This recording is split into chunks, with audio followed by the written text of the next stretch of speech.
നമസ്കാരം. പുതിയൊരു വീഡിയോയിലേക്ക് എല്ലാവർക്കും ഹർദ്ദമായ സ്വാഗതം. സത്യം പറഞ്ഞാൽ ഇപ്പൊ കുറച്ചു മുമ്പ് കുറച്ചൊരു അപ്ഡേറ്റ് കുറെ പേര് ചോദിക്കുന്നുണ്ട്. ഈ പറയുന്ന ആരാണ് നോറ സീക്രട്ട് റൂമിലേക്ക് മാറ്റിയോ, നോറ എവിക്റ്റ് ആയോ എന്നുള്ള ക്വസ്റ്റ്യൻസ് ഒരുപാട് ചോദിക്കുന്നുണ്ട്. അപ്പൊ ഒരുപാട് വീഡിയോസ് അതിനെക്കുറിച്ച് ഞാൻ കാണുകയും ചെയ്തു. അപ്പൊ ഞാനിത് അന്വേഷിച്ചു, നോറ ഇനി സീക്രട്ട് റൂമിലാണോ എന്നുള്ളതിനെ കുറിച്ച് അന്വേഷിച്ചു. എനിക്ക് ഇപ്പോഴാണ് അപ്ഡേറ്റ്. സത്യം പറഞ്ഞാൽ ഞാൻ ഈ പറയുന്ന എപ്പിസോഡിന്റെ റിവ്യൂ ഞാൻ പറഞ്ഞു വെച്ചു. അതിനകത്ത് ഞാൻ പറയുന്നത് ഇങ്ങനെ ഒരു സംഭവം കേൾക്കുന്നുണ്ട്, സത്യമായിരിക്കാം എന്നാണ് ഞാൻ പറഞ്ഞു വെച്ചത്. അത് എപ്പിസോഡിന്റെ ഞാൻ ഷൂട്ട് ചെയ്ത് കഴിഞ്ഞപ്പോഴാണ് എനിക്ക് കുറെ മിസ് കോൾ തുടങ്ങുന്നത്.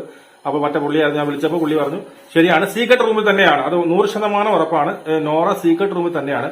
പക്ഷെ ഈ പറഞ്ഞതുപോലെ 2 മണിക്കൂർ കഴിഞ്ഞിട്ട് കയറ്റുമോ എന്നതിനെ കുറിച്ച് ഒരു അപ്ഡേറ്റ് എനിക്ക് കിട്ടിയിട്ടില്ല. 2 മണിക്കൂറാണോ ഇനി ഒരു ദിവസം അവിടെ കിടക്കുമോ അതിനെപ്പറ്റി അറിയത്തില്ല. എന്തായാലും നോറ സീക്രട്ട് റൂമിലാണ് എന്നുള്ള ഒരു വിഷയം കൺഫേം ആണ്. അതിന് നമുക്ക് പിന്നീട് വേറെ ഇനി ഒരു സംശയം വേണ്ട. അതിനകത്ത് പിന്നെ കൺഫേം ആണ്, നോറ സീക്രട്ട് റൂമിൽ തന്നെയാണ്. ഇനി എത്ര മണിക്കൂറത്തേക്കാണ് എന്നുള്ളത് അറിയില്ല. വെറുതെ എനിക്ക് തോന്നുന്നു ഒരു ജസ്റ്റ് ഒരു ചേഞ്ചിന് വേണ്ടിയിട്ട് കൊടുത്ത സീക്രട്ട് റൂമൊന്നും അവിടെ ഇല്ല എന്നുള്ളതാണ്.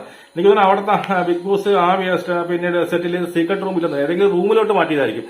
സീക്രട്ട് റൂമാണെങ്കിൽ നമുക്ക് അതിനകത്ത് കൊടുത്ത് എന്താണ് ടിവിയും കാര്യങ്ങളൊക്കെ കൊടുത്ത് മറ്റുള്ളവരൊക്കെ കണ്ട് അങ്ങനെ നമുക്ക് സീക്രട്ട് റൂം നമുക്ക് കൃത്യമായിട്ട് പറയാൻ പറ്റില്ല. അതായത് ടി വി വെച്ചിട്ട് മറ്റുള്ളവർ പറയുന്നത് കേട്ട് മറ്റേ ഹെഡ്ഫോണൊക്കെ വെച്ച് കൊടുത്ത് അതൊക്കെ കണ്ടാലേ എന്താണ് ഒരു സീക്രട്ട് റൂം നമുക്ക് പറയാൻ പറ്റില്ല. ഞാൻ പറഞ്ഞു ഒരു ദിവസം അങ്ങനെ സീക്രട്ട് റൂം ഉണ്ടെങ്കിൽ ഒരു ദിവസമെങ്കിലും അവൻ അതിനകത്ത് ഇട്ടിക്കണം. അല്ലാതെ 2 മണിക്കൂറൊക്കെ മാറ്റി നിർത്തിയിട്ട് കൊണ്ടുവരുന്നത് അങ്ങനെ ഒരു അപ്ഡേറ്റ് ഞാൻ അറിഞ്ഞിട്ടില്ല. സീക്രട്ട് റൂമിലാണ് അറിഞ്ഞു, വേറെ ഒന്നും അറിഞ്ഞിട്ടില്ല. അപ്പൊ ഒരു മണിക്കൂർ ഇരുന്നെങ്കിൽ എന്തെങ്കിലുമൊക്കെ അറിഞ്ഞു, എന്തെങ്കിലും ഒരു ചെറിയ കണ്ടന്റ്. ഇവിടെ ഇപ്പൊ കണ്ടന്റ് ഒന്നും ഇല്ല, അങ്ങനെയെങ്കിലും ആക്കട്ടെ. എന്തായാലും നോറ സീക്രട്ട് റൂമിലാണ്, അത്രയും നമ്മൾ അറിഞ്ഞിട്ടുണ്ട്. നമുക്ക് വീണ്ടും കാണാം. ജയ് ഹിന്ദ്.